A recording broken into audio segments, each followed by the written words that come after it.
Welcome everyone. Matt Mackowiak, candidate for Republican Party of Texas State Chair. Excited to be doing this video with my longtime friend, Dr. Joe Pojman. Joe Pojman has dedicated his, I would say almost his entire adult life, certainly the last, 20 years, whatever it is, to being one of the preeminent pro-life activists and leaders in our state. And it's been my pleasure to work with Joe in Austin, where he's been a precinct chair of the Travis County Republican Party for years and years and years. He's been a committee chair of mine over the years. And we wanted to just do this video to talk about the life issue, which you've dedicated so much time to. And I know you know that I'm a strong supporter of life, of a culture of life, of protecting the innocent. We'll talk about that. But why don't we start by introduce yourself for people that don't know who you are and tell them about Texas Alliance for Life, your organization. Matt, thanks for having me on here. What an honor it is to get on your team. Yeah. My name's Dr. Joe Pojman, and I'm the Executive Director of Texas Alliance for Life. I was the founder of that organization 35 years ago. And by the way, I want to point out, I've been a delegate to the state convention every single year since 1992. Wow. So I've had the opportunity to see Texas grow, the Republican Party grow, and the successes. You know, when I first got started, Matt, it was a big deal in 1999 when the legislature passed a bill that simply required the doctor to notify a parent of a minor girl, 24 hours before the abortion. And we're talking about girls 17, 16, 12 and under, and finally doctors had to notify them. That was our first big gain. Now, recently, the Texas legislature, and we're talking about the Republicans in the Texas legislature, and we're talking about the leadership on the House and Senate, and the governor have passed a bill that completely protects unborn babies from the tragedy of abortion. Babies are now protected from abortion completely, beginning at conception. And what has happened? Well, when that law went into effect, shortly after the Supreme Court overturned Roe, abortions which were happening at thousands per month quickly plummeted to zero. Zero reported abortions every month. And that meant thousands of babies' lives who would have been lost from abortion. At the same time, the legislature has appropriated $165 million in the current budget for the highly successful Alternatives to Abortion program. So no woman has to feel like she has no alternative. She does. Texas provides vast resources. So this is why I'm so excited about the Republican Party, because our successes in the pro-life movement has come because of the successes of the Republican Party of Texas. Yeah, absolutely. You know, I've been pro-life for as long as I can remember, but I will tell you, I went to a Brazos Valley Coalition for Life event in 2010. Jeb Bush was one of the speakers, but there was another speaker, Abby Johnson, and I know not everybody agrees with everything about the life issue inside the life community. But I learned at that night about the horrors of abortion in a way that I did not understand before, given Abby's background and what she'd gone through. I don't want to say I dedicated my life to that issue, because that would be an overstatement, but I became immovable on the issue of life. Immovable. That night. And that was 14 years ago. I remember distinctly. And so, this is foundational. This is not a policy issue we debate. And our party is a pro-life party, period. Yes. And that is never going to change. And so, you know where I'm at on the life issue. You've seen me testify. You've seen me write columns. You've seen me weigh in. You've seen me in public debates. I haven't done 1/1000th as much as you on the life issue in my adult career. But it is a unifying issue in the conservative movement and the Republican Party. Talk about how you've seen that develop over the last, let's call it 5 or 10 years. The party's stronger pro-life now than it was 10 years ago. Would you agree? Oh, absolutely. Yeah. You cannot meet a delegate at this convention, and really for about the last 5 or 6 years, who is not extremely pro-life. That's one of the reasons people come from all across the state, from El Paso to Beaumont, and from the Valley to the Rio Grande. One of the reasons we all come to this convention every 2 years is to protect mothers and unborn babies. To reassert our position of being pro-life. Absolutely. Yes. That's right. So, and that was not that way. When I got involved, there were people walking around with choice buttons, and Planned Parenthood and National Abortion Right to Action League had booths at this convention. When I first got involved 30 years ago, it has changed so much. So now the question for me is, Matt, how are we going to hold those gains? Yes. How are we going to keep from backsliding? How are we going to keep from losing members in the Texas House who are pro-life Republicans? How are we going to keep from losing members in the Texas Senate who are pro-life? How are we going to keep a pro-life, I'm not going to say pro-life, really just a constitutionally conservative Supreme Court of Texas who are elected? How are we going to keep those, Matt?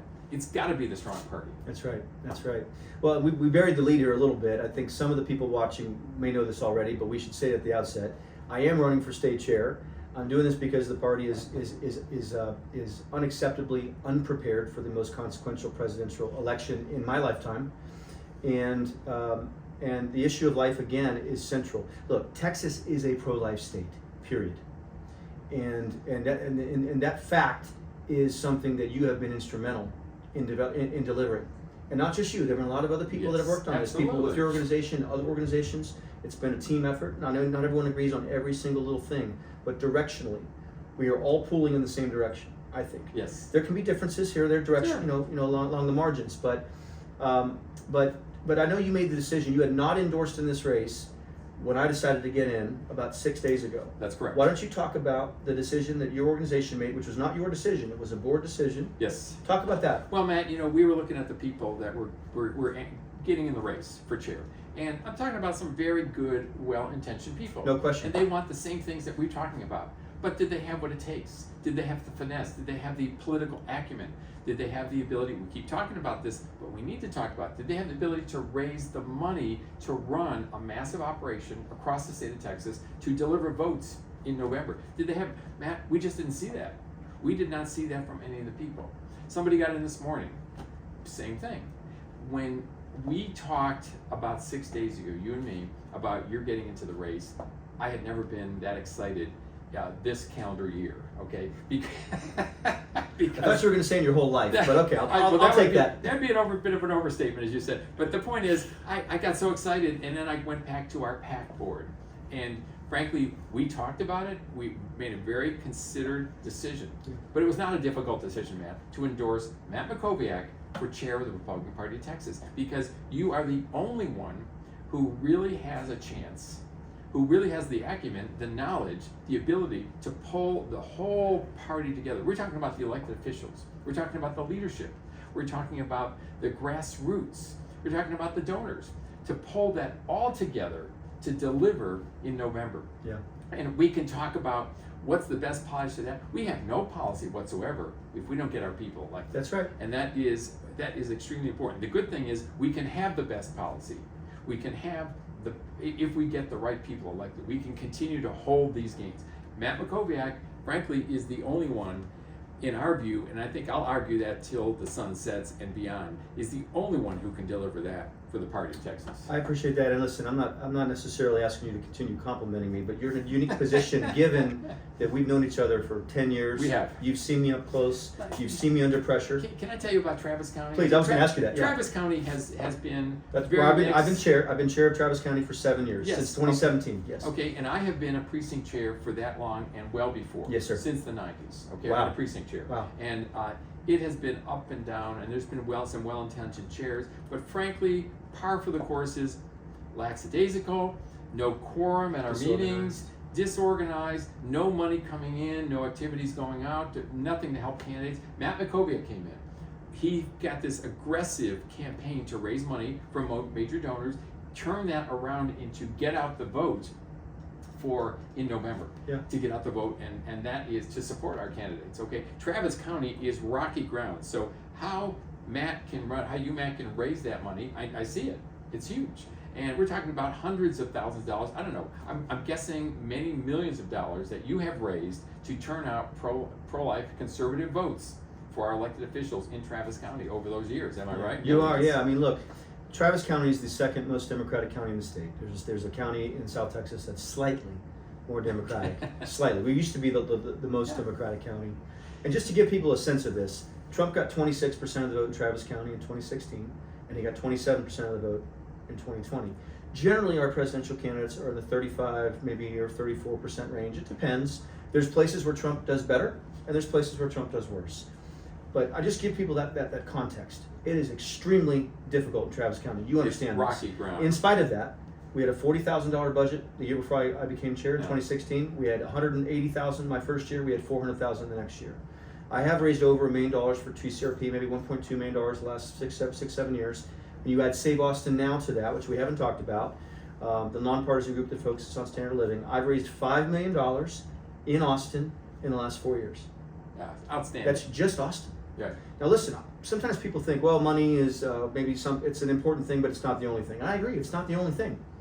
But you can't do very many things if you don't have money. No, you can't. And for those of us like me who are very grassroots, I come to the meetings, they're well run. You also allow everyone to be heard. And you get a very disparate group with a lot of different opinions to work together. Okay, and that is so refreshing, and I'm looking forward to that to be the case. You will run those SREC meetings and give everyone his or her say. But at the end of the day, you're going to get everybody on the same team, focused on getting our good members elected or re-elected, and hold these gains that we talked about. Absolutely. So let's wrap up with this. We're heading to two more things. As you look to the next legislative session, obviously we got 5 months to the election. It's the most consequential presidential election of my lifetime. We got to get Trump's margin to the maximum it could be. We got to get Cruz back. We got to get John Devine back. You mentioned the Supreme Court, Christy Craddock, all of our targeted races. You talked about pro-life. You didn't talk about Congress. Monica De La Cruz is a pro-life Catholic. We got to get her back in South Texas. Yes. We want to get Myra Flores back if we can. She was there after a special election. So many things we have to do. Yes. My excitement level, if the delegates give me this opportunity, is infinite.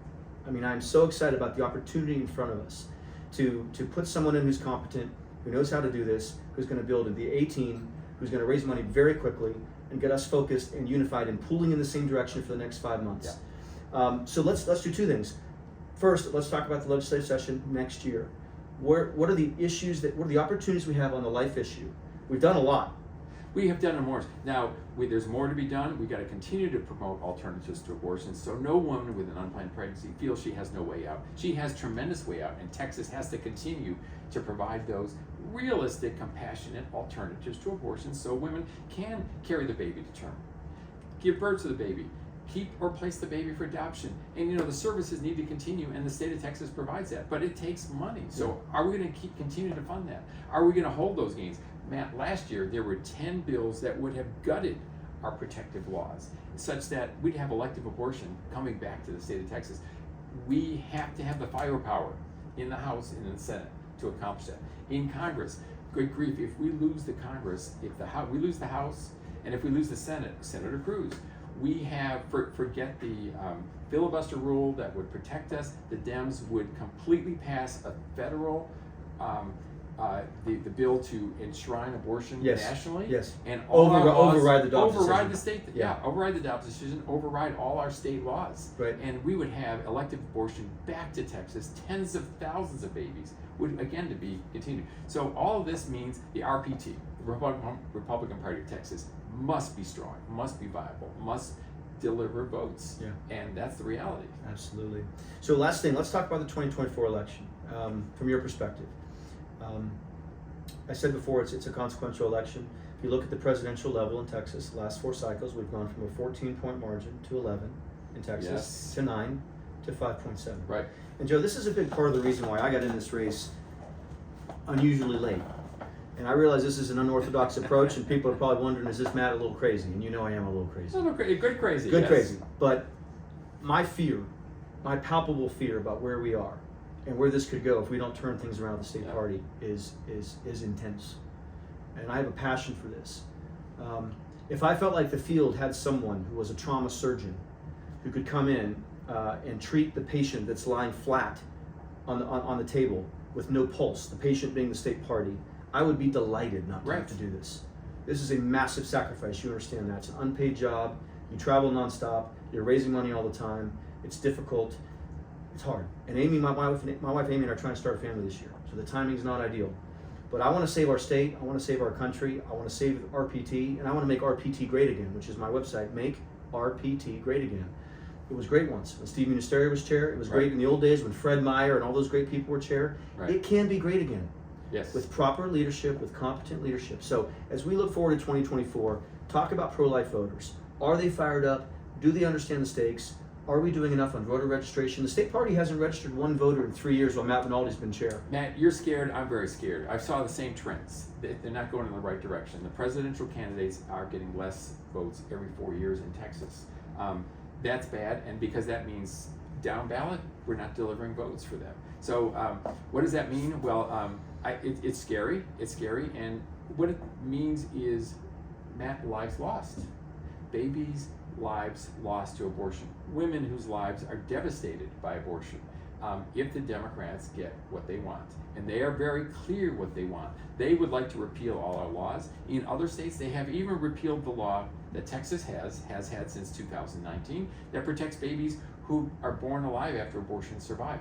The Democrats want to even get rid of that. The baby survives abortion and allow that baby to die? That's madness. We're talking about saving lives. So are pro-lifers energized now? No, they're not. Really? No, I don't think so. They don't get it yet. Wow. They don't get it yet. We need the party to get them engaged. Yeah. We need a really robust educational campaign to motivate those voters. And Texas Alliance for Life, we're doing our part, and hopefully we can do a whole lot more. But it can't happen without the state party. A very strong state party. You know that I'm a man of my word. Yes, you are. Okay, so I'll make a pledge to you and to everyone watching. We will be a pro-life party. We will be partnering with organizations like you. We will do everything we can to register pro-life voters, Yes. to fire them up, to organize them, and to turn them out over these next 5 months, because the stakes are so high. Yes. So high. Let's do one last thing. Just tell people how they can find your organization. You know, a little bit about the history of the organization. Just kind of talk to the audience there and just do that. Yeah, well, you know, Texas Alliance for Life, we're a grassroots organization, and I'm the executive director. We have a board of directors. 18 members. We have our office in Austin. I've got 10 staff. TexasAllianceForLife.org, and you will see a list of endorsed candidates. I will say all those candidates are Republicans. There used to be some Democrats who were pro-life in the House and the Senate. They became extinct. bison, and they became bison, and they're all extinct. Yeah. So it is up to, if we're going to save this state, which is critical to saving the nation, it's got to be the Republican Party of Texas. Yeah. So Texas Alliance for Life, we want to do what we can, but it's not going to happen without a strong state party. That's right. Well, I'll just plug my thing as well in case this gets sent out to other channels. I am Matt Mackowiak. I'm running for Republican Party of Texas chairman. I'm honored, truly honored, Joe, to have the endorsement of Texas Alliance for Life. I'm a committed pro-life activist and leader and supporter. That's true whether I'm state chair or not. It's true whether I'm county chair or not. I'm committed to be pro-life going forward. I believe it's a Christian worldview. I believe it's biblical. I believe every life is precious. And as to your point, which is so well done, you know, we have to offer services. If a woman becomes pregnant in a crisis situation or an unplanned way, we have to have compassion, but we have to offer help and assistance. And at your point, we have to make sure they understand that there are options. It is not just about abortions. Yes. And you should know this, and I don't know if you know this. I have done prayer outside of abortion clinics. Doesn't surprise me, but I didn't know that. I haven't done a lot of it. I have done it. And I will tell you, the emotional experience of that, I mean, I could really get, I'm not pretending here, folks. I could get emotional thinking about it. And you've had this happen, Joe, I'll bet. You've been outside an abortion clinic. Of course, we don't have any in Texas right now, right? No, we do not. Okay, so you can't do that anymore, which is a wonderful thing. But when you could, the emotional experience of peacefully and compassionately persuading someone who is walking into an abortion clinic to not go in there and see that happen and know that you contributed to that baby not dying is an experience and a feeling that you cannot recreate. Matt, is that the next Beethoven? Is that the next Isaac Newton? Is that the next whatever great leader? Or just a father, or a mother. Yes, right. Exactly. Who's building a family? Right. Who's building a legacy? Yes. Who's going to have kids of their own? Be great Texans. Yes. Who I don't know who you saved, but we don't know. God knows. Yes. And someday we will know. But it is profound. Each life is profound. Yeah, it's a pretty great experience, and you've been part of that. I have. I'm not who trying to you overstate it. We've had part of a who you lot are. of activists who've done a lot more of that over the years. That I just remembered honestly that experience because it's been a little while since that happened. Look, so we'll wrap up with this. I am running for state chair. I'm a committed pro-life activist, supporter, leader. Our party, I'll make a commitment to you. We are going to be all in on the life issue going forward if I'm state chair. Please go to our website, makerptgreatagain.com. You can follow me on social media. Please go to TexasAllianceForLife.org as well. Dr. Joe Pojman, thank you again for your endorsement, your friendship. Look forward to working with you. Thank you. Yes, ma'am. Thank you. Thank y'all.